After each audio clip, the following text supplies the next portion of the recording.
नमस्कार साथियों। जैसा कि आपको पता है कि आगामी भर्ती प्रतियोगी परीक्षाओं के लिए जो भी कंपटीशन एग्जाम है उनके लिए करंट अफेयर है महत्वपूर्ण रोल निभाता है। तो उसी रोल को अदा करने के लिए साथियों करंट अफेयर लेकर आए हैं हम आपके सामने। तो आगे बढ़ते हैं अपने करंट को लेकर साथियों। तो करंट की बात करते हैं, सबसे पहले बात करते हैं साथियों इंटरनेशनल फायर फाइटर्स डे। तो इंटरनेशनल फायर फाइटर्स डे क्या है साथियों, क्यों मनाया जाता है, कब से स्टार्ट किया गया, सारी जानकारी हम देंगे साथियों। भर्ती प्रतियोगी परीक्षा जो हैं आपकी भावी, उन सभी में काम आने वाली साथियों। तो मैं आपको बता दूं कि ये प्रतिवर्ष 4 मई को मनाया जाता है। ठीक है, प्रतिवर्ष है वो 4 मई को मनाया जाता है। और ये कब से शुरू किया गया साथियों, 1999 से अग्निशमन दिवस शुरू किया गया है, अंतर्राष्ट्रीय अग्निशमन दिवस। और क्यों किया गया साथियों, तो ऑस्ट्रेलिया के एक जंगल था साथियों जिसमें आग लग गई थी, और आग लगने के दौरान 5 अग्निशमक जो थे उनकी मृत्यु हो गई थी। और उनकी मृत्यु इस वजह से हुई थी क्योंकि अचानक हवा की जो दिशा है वो बदल गई थी, और वो जो अग्निशमक हैं वो आग की लपटों में उलझ गए थे। ठीक है साथियों, तो ये क्वेश्चन आपके बढ़ सकता है, कब से स्टार्ट किया गया विश्व अग्निशमन दिवस, मतलब अंतर्राष्ट्रीय अग्निशमन दिवस। तो 1999 से साथियों किस वजह से किया गया, क्योंकि ऑस्ट्रेलिया के एक जंगल में आग लगी थी, उसके दौरान 5 अग्निशमकों की मृत्यु हो गई थी। ठीक है साथियों, क्यों हो गई थी इसका भी कारण जो है रीजन दे रखा है। आगे बात करते हैं अपन कि 4 मई को और क्या था कि इस दिन सेंट फ्लोरियन दिवस भी मनाया जाता है। क्यों, क्योंकि सेंट फ्लोरियन जो थे वो रोमन बटालियन के पहले कमांडिंग फायर फाइटर्स में से कोई एक थे। ठीक है, कमांडिंग जो फायर फाइटर्स थे उनमें से एक थे। तो आगे बात करते हैं साथियों, आगे बात करते हैं जस्टिस की। ठीक है साथियों, जस्टिस पंत जी की बात करते हैं। तो जस्टिस पंत जी को साथियों वो NHRC के कार्यवाहक अध्यक्ष के रूप में नियुक्ति कर दिया है। वो किसने किया साथियों, भारत के राष्ट्रपति जी ने इन्हें किया है। मैं आपको बता दूं कि जस्टिस पंत है, जस्टिस यूँ इसलिए क्योंकि ये सर्वोच्च न्यायालय के जज भी रह चुके हैं साथियों। तो उनके बारे में डिटेल आप बात करते हैं अपन। तो भारत के राष्ट्रपति ने जस्टिस प्रफुल्ल चंद्र पंत को सदस्य घोषित किया था साथियों। कब सदस्य उनको घोषित किया था साथियों, 22 अप्रैल को। और बात करते हैं अपन राष्ट्रीय मानवाधिकार आयोग में, इन्होंने NHRC इंडिया को इसके अध्यक्ष के रूप में कार्य करने के लिए अधिकृत किया है। किसने अधिकृत किया है, वो राष्ट्रपति जी ने किया साथियों। मैं आपको बता दूं साथियों कि इनकी कार्य प्रणाली जो है वो 25 अप्रैल 2021 से प्रभावी है साथियों। ठीक है, यानी कि 25 अप्रैल 2021 से ये जो है वो NHRC ऑल इंडिया जो है साथियों NHRC के उसके कार्यवाहक के रूप में अधिकृत किए गए हैं, और 25 अप्रैल से ये प्रभावी भी हैं। और 22 अप्रैल 2019 को इनको सदस्यता मिली थी। और NHRC के रूप में अपनी नियुक्ति से पहले जस्टिस पंत जो है वो 13 अगस्त 2014 से और 29 अगस्त 2017 तक भारत के सर्वोच्च न्यायालय के न्यायाधीश भी रह चुके, यानी कि जज भी रह चुके हैं। तो साथियों काफ़ी करंट है साथियों ये, और करंट है वो इम्पोर्टेंट रोल निभाती है साथियों आगामी भर्ती प्रतियोगी परीक्षाओं में।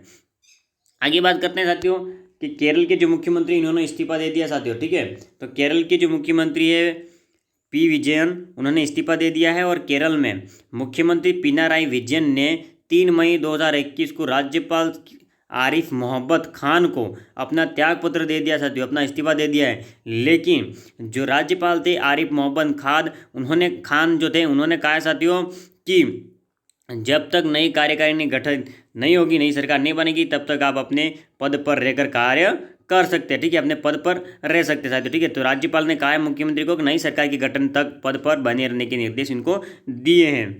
तो आगे बात करें CPI की साथियों, तो एम जो है वो राज्य सचिवालय की बैठक 4 मई 2021 को बुलाई गई, और नई सरकार के गठन की चर्चा भी हो चुकी है। ठीक है साथियों, आगे बात करते हैं अपन लुइस हैमिल्टन की साथियों। तो आप इनके पिक को देख सकते हैं। लुइस हैमिल्टन एक है रेसलर है साथियों। तो उन्होंने एक खिताब जीता है, पुर्तगाली ग्रैंड प्रिक्स जीता है। ठीक है, इन्होंने ये जीता है। और लेविस हैमिल्टन ने वाल्टेरी बोटास और मैक्स वर्स्टापेन, ठीक है, वर्स्टापेन को हराकर पुर्तगाली ग्रैंड प्रिक्स जीता है। मैं आपको बता दूं साथियों कि यहाँ पे लुइस हैमिल्टन है और यहाँ पे लेविस हैमिल्टन है। तो इसमें कोई घबराना नहीं है साथियों, क्योंकि लेविस है वो इंग्लिश वर्ड है और ये है लुइस जो है वो हिंदी वर्ड है साथियों। ठीक है, तो कोई भी आपको घबराने की जरूरत नहीं है। मैं आपको बता दूं साथियों कि जो लेविस हैमिल्टन है उन्होंने वाल्टेरी बोटास और मैक्स वर्स्टापेन को हराकर पुर्तगाली ग्रैंड प्रिक्स जीता है। और इस जीत ने हैमिल्टन को वेर स्टेपेन पर 8 अंकों की चैंपियनशिप बढ़त दिलाई है। ठीक है, आगे बात करें तो ये हाँ हैमिल्टन के लिए गौरव की दौड़ थी, और जो करियर में 97 ग्रैंड प्रिक्स जीत चुके हैं। ठीक है, ये करियर में 97 ग्रेट प्रिक्स जीत चुके हैं। और सर्जियो पेरेज जो है वो रेड बुल, जिसको रेड बुल कहते हैं, तो सर्जियो पेरेज को चौथे स्थान पर उन्होंने रखा था, चौथे स्थान पर थे। ठीक है, सर्जियो पेरेज में ये चौथे स्थान पर थे। आगे बात करते साथियों मार्क की, तो मार्क की पिक आप देख सकते हैं, मार्क क्या है साथियों ये, तो आप देख सकते हैं इनको। और इनकी बात करते हैं अपन, तो मार्क स्नूकर जो है, मार्क स्नूकर में चौथी बार विश्व चैंपियन बने हैं। मार्क जो है वो स्नूकर में चौथी बार विश्व चैंपियन बने हैं। स्नूकर में मार्क सेल्बी चौथी बार विश्व चैंपियन बने हैं। और सेल्बी ने क्रूसिबल थिएटर शेफील्ड में 18-15 से जीतकर शॉन मर्फी को हराकर चैंपियनशिप इन्होंने जीती है। किसको हराकर, तो शॉन मर्फी को हराकर इन्होंने चैंपियनशिप जीती है। और अब वह विश्व रैंकिंग में है और जुड़कर, ठीक है, अब वह विश्व रैंकिंग में जुड़कर ट्रम्प के बाद दूसरे स्थान पर आ गए हैं। आगे बात करें तो उन्होंने चैंपियनशिप में 500,000 पाउंड, ठीक है, 500,000 पाउंड की पुरस्कार राशि जीती है मार्क ने। ठीक है, आगे बात करते हैं साथियों कोविड-19 से जुड़े मामलों के ठहराव की रिपोर्ट से।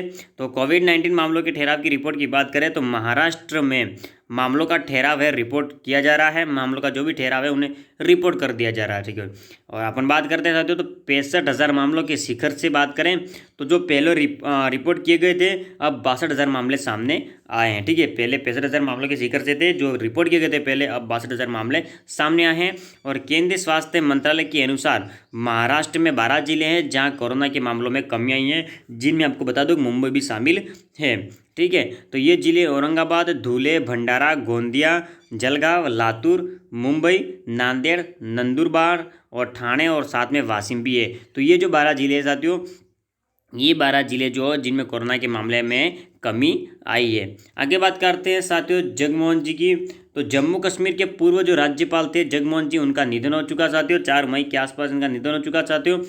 मई 2021 में पूर्व केंद्रीय मंत्री और जम्मू कश्मीर के पूर्व राज्यपाल जगमोहन का निधन हो गया साथियों। ठीक है, जगमोहन का निधन हो गया। मैं आपको बता दूं कि एक सिविल सेवक थे, ये एक सिविल सेवक, यानी कि मैं आपको बता दूं साथियों ये सिविल सेवक यानी कि आईएएस थे साथियों। ठीक है, ये आईएएस थे यानी कि कलेक्टर थे, और एक सिविल सेवा से सेवानिवृत्त होने के बाद इन्होंने राजनीति ज्वाइन की थी। जगमोहन ने दिल्ली और गोवा के उपराज्यपाल के रूप में भी काम किया है।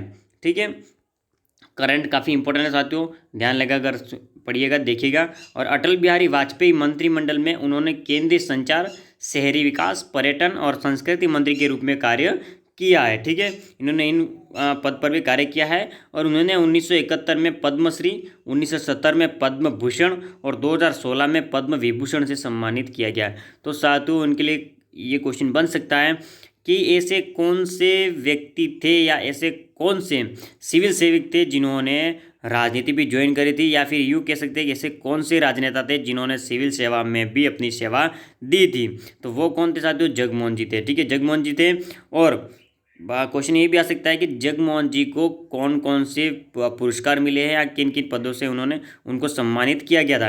तो 1971 में पद्मश्री मिला था, 1970 में पद्म भूषण मिला था और 2016 में इनको पद्म विभूषण मिला था। तो ये तीनों प्रकार के जो पुरस्कार थे उनको दिए गए थे प्राइजेस। आगे बात करें साथियों जाने माने एयर ऑल इंडिया रेडियो के जो न्यूज़ रीडर हैं सुशील जावेरी, उनका निधन हुआ साथियों। मैं आपको बता दूं कि ऑल इंडिया रेडियो के जो न्यूज़ रीडर है सुशील जावेरी, उनका निधन हो चुका है। और जाने माने आकाशवाणी साथियों, all India radio, Akashvani all India radio के न्यूज़ रीडर यस्टर ईसर जो है साथियों, यस्टर ईयर्स जो है सुशील जावेरी का मई 2021 में कोविड-19 से निधन हो गया। 4 मई के आसपास ही इनका निधन हो गया साथियों, कोविड-19 से हुआ इनका निधन। और आगे बात करें तो उन्होंने लगभग 4 दशकों तक ऑल इंडिया रेडियो के समाचार सेवा प्रभाग में कार्य किया है, लगभग 4 दशकों में। ठीक है साथियों, सबके चहेते भी बन चुके थे। लगभग 4 दशकों तक ऑल इंडिया रेडियो के समाचार सेवा प्रभाग में इन्होंने कार्य किया है। आगे बात करें तो अपनी साफ सुथरी बेरीटोन अंग्रेजी साथियों, अपनी साफ सुथरी बेरीटोन अंग्रेजी आवाज़ के लिए मशहूर थे। और श्री जावेरी ने मेलविले डी मेलो के ऐतिहासिक प्रसारण से आकाशवाणी में कार्य करने की प्रेरणा ली थी। कब से, कहाँ से ली थी इन्होंने ली थी जावेरी ने मेलविले, ठीक है, मेलविले डी मेलो के ऐतिहासिक प्रसारण से आकाशवाणी में कार्य करने की प्रेरणा ली थी। आगे बात करते हैं साथियों एरोनॉटिकल वैज्ञानिक जो है मानस बिहारी वर्मा, उनका निधन हुआ साथियों। मैं आपको बता दूं एरोनॉटिकल वैज्ञानिक मानस बिहारी वर्मा जो थे उनका निधन भी हो चुका साथियों, मई में ही हुआ, 4 मई में इनका निधन हुआ साथियों, 4 मई 2021 में ही।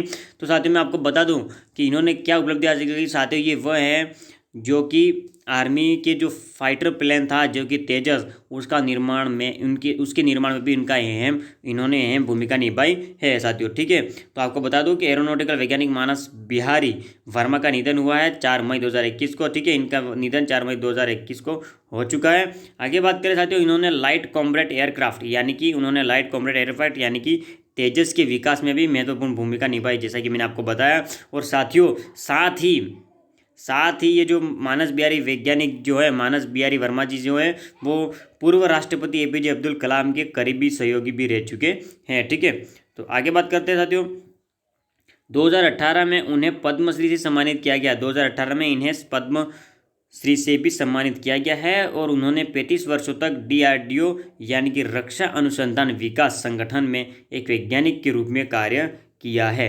ठीक है, सीधी सी बात ये साथियों कि उन्होंने ये जो है वो राष्ट्रपति एपीजे अब्दुल कलाम के करीबी सहयोगी रहे हैं। उन्होंने 2018 में पद्मश्री से सम्मानित किया गया इनको।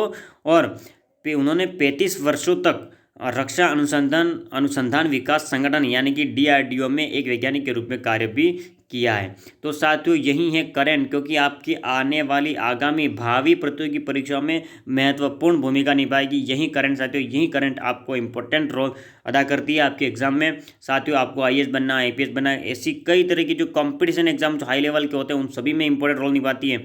ठीक है, नॉर्मल तौर पर भी कई इंपॉर्टेंट रोल निभाती है साथियों करंट अफेयर। और करंट का ज्ञान होना हर व्यक्ति के लिए इंपॉर्टेंट है साथियों। ठीक है, तो उम्मीद है साथियों कि करंट को आप काफ़ी अच्छे से समझोगे। तो जल्दी वीडियो को शेयर करिए, वीडियो को लाइक कर दीजिए, यूट्यूब चैनल किरण ऑनलाइन स्टडी को सब्सक्राइब कर दीजिए और साथ में घंटी का बटन दबा दीजिए साथियों। और इसी तरह कल हम और लेते आएंगे आपके लिए 5 मई के करंट अफेयर। ठीक है साथियों, तो धन्यवाद दोस्तों, बने रहिए क्यूएस पर।